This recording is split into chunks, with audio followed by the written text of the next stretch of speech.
US സമ്മർദ്ദത്തിന് വഴങ്ങി Russian എണ്ണ വാങ്ങുന്നത് നിർത്തിയെങ്കിലും അവരുടെ 5ാം തലമുറ സ്റ്റെൽത്ത് വിമാനം സുഖോയ് 57E സോഴ്സ് കോഡ് സഹിതം വാങ്ങാൻ ഒരുങ്ങുകയാണ് ഇന്ത്യ.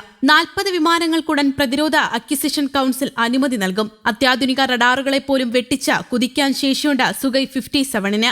ശബ്ദത്തിന്റെ 2 ഇരട്ടി വേഗത അമേരിക്കയുടെ F-35നോട് കിടപിടിക്കും. സാങ്കേതിക കൂടിയാലോചനകൾ അന്തിമഘട്ടത്തിലാണെന്ന് സുഖോയ് നിർമ്മാതാക്കൾ ആയ യുണൈറ്റഡ് എയർക്രാഫ്റ്റ് കോർപ്പറേഷൻ സ്ഥിരീകരിച്ചു. ഇന്ത്യ ഉപയോഗിക്കുന്ന സുഖോയ് 30 MKI പ്ലാന്റുകളെ നിർമ്മിക്കാനുള്ള സോഴ്സ് കോഡ് അടക്കമാണ് ഇടപാട്.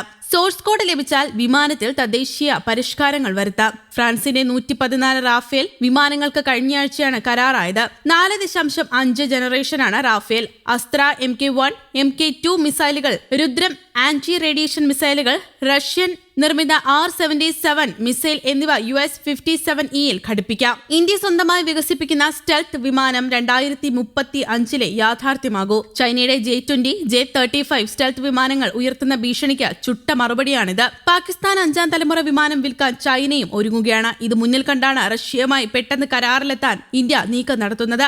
F-35 നൽകാൻ ട്രംപ് സന്നദ്ധനാണ്. പക്ഷേ സുഖോയ് 57Eയുമായി വിലയിൽ വലിയ അന്തരമുണ്ട്. ഒരു F-35ന് 900 മുതൽ 950 കോടി രൂപ വിലയാകും. എന്നാൽ സുഖോയ് 57Eക്ക് 650 കോടി നൽകിയാൽ മതി. മാത്രമല്ല സോഴ്സ് കോഡ് നൽകാൻ അമേരിക്ക തയ്യാറുമല്ല.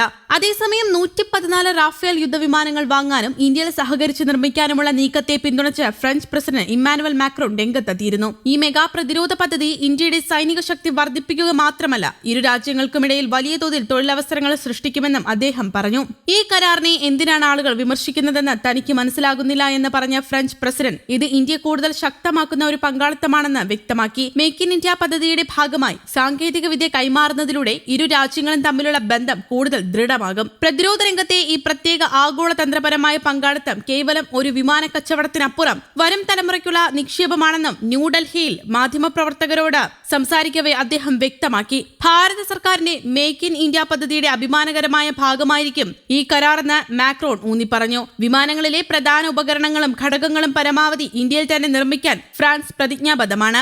114 വിമാനങ്ങളിൽ 18 എണ്ണം പറക്കാൻ സജ്ജമായ നിലയിൽ ഫ്രാൻസ് കൈമാറുകയും ബാക്കി 96 50% തദ്ദേശീയ പങ്കാളിത്തത്തോടെ ഇന്ത്യയിൽ നിർമ്മിക്കുകയും ചെയ്യും. ഏകദേശം 3.25 ട്രില്യൺ രൂപ ചെലവ് പ്രതീക്ഷിക്കുന്ന ഈ പദ്ധതിയിലൂടെ ഇന്ത്യയെ ഒരു ആഗോള പ്രതിരോധ നിർമ്മാണ കേന്ദ്രമാക്കി മാറ്റാനാണ് ലക്ഷ്യമിടുന്നത്. വ്യോമസേനയ്ക്ക് പുറമെ നാവിക കരുത്ത് വർദ്ധിപ്പിക്കുന്നതിനും ഫ്രാൻസ് സഹകരണം വാഗ്ദാനം ചെയ്തിട്ടുണ്ട്. 3 സ്കോർപിയൻ ക്ലാസ് അന്തർവാഹിനികൾ മാസഗൺ ഡോക്ക് ലിമിറ്റഡുമായി ചേർന്ന് നിർമ്മിക്കാനുള്ള പദ്ധതിക്ക് ഉടൻ അന്തിമ രൂപമാകും. നിലവിൽ ഇന്ത്യൻ നാവികസേനയ്ക്ക് 26 മറൈൻ പതിപ്പ് റാഫേൽ വിമാനങ്ങൾക്കുള്ള ഓർഡർ ഇന്ത്യ നൽകി കഴിഞ്ഞു. റാഫേൽ വിമാനങ്ങളുടെ കാര്യത്തിൽ കൈവരിച്ച വിജയം അന്തർവാഹിനികളുടെ നിർമ്മാണത്തിലും ആവർത്തിക്കാൻ കഴിയുമെന്ന് ഫ്രാൻസ് പ്രത്യാശിക്കുന്നു. ഇന്ത്യൻ വ്യോമസേനയിൽ നിലവിലുള്ള സ്ക്വാഡ്രോണുകളുടെ കുറവ് പരിഹരിക്കാൻ ഈ പുതിയ കരാർ അത്യന്താപേക്ഷിതമാണ്. 2015 ഒപ്പിട്ട കരാർ പ്രകാരം 36 റാഫേൽ വിമാനങ്ങൾ ഇതിനകം വ്യോമസേനയുടെ ഭാഗമായിട്ടുണ്ട്. മൾട്ടി റോൾ ഫൈറ്റർ എയർക്രാഫ്റ്റ് പദ്ധതിക്ക് കീഴിൽ കൂടുതൽ കരുത്തുറ്റ വിമാനങ്ങൾ എത്തുന്നതോടെ ഏഷ്യയിലെ തന്നെ ഏറ്റവും വലിയ വ്യോമശക്തിയായി ഇന്ത്യ മാറും. പ്രതിരോധ രംഗത്തെ ഈ പ്രത്യേക ആഗോള തന്ത്രപരമായ പങ്കാളിത്തം വരും വർഷങ്ങളിൽ ഇരു രാജ്യങ്ങളുടെയും സുരക്ഷാ താൽപര്യങ്ങൾക്ക് വലിയ മുതൽക്കൂട്ടാകുമെന്ന് മാക്രോൺ കൂട്ടിച്ചേർത്തു. News desk, Kerala Kaumudi.